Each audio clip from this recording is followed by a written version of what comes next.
So COVID tracing apps and blockchain. No. Yeah, we've had, so we put one out with a partnership out of Florida, Medek Health. There's information up there, and the reason we did that is they approached us, very interesting topic, and the fact that we really wanted to show how you could do this without tracing people, right? Because it's right. You have HIPAA, you have all these, let alone it's privacy and health data.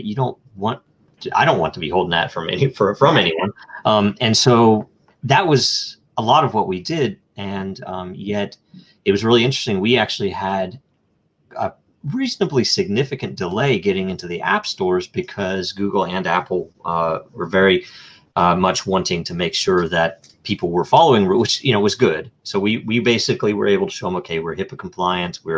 Here's who has access to the data, who doesn't, and so on. And we finally got through, but it was for touch and go for a while because we weren't sure if they were going to let us, because we weren't using their API, which literally would be tracing people with some controls, right? So yeah. What do you think about all of that? Well, I think and it sounds like you guys did it the right way. But I think there are some real pitfalls hidden in this. Like, if we design this system that enables contact tracing and it helps people, not get sick, or helps public health authorities figure out how to solve these problems better in the future or today, right? That's a good thing. But, what are we giving up? And also, what kind of machinery are we creating, right? Like, could we envision them changing the names of some fields, and all of a sudden this is the former traffic offender tracing utility? And so what kind of data do we want to even have be traceable, and how personalized do we want to be able to allow this to get? Those of us in tech have a responsibility to build things that people can't use irresponsibly, I think.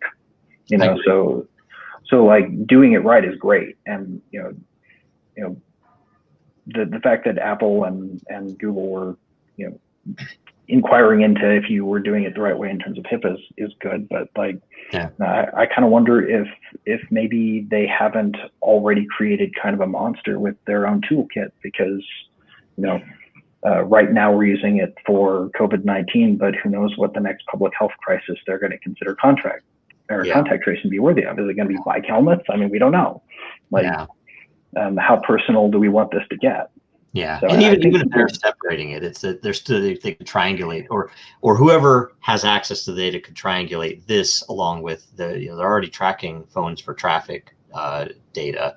They're already doing a lot of, they're already tracking everywhere you go anyway. So that's where it gets a little scary, right? But okay. Yeah.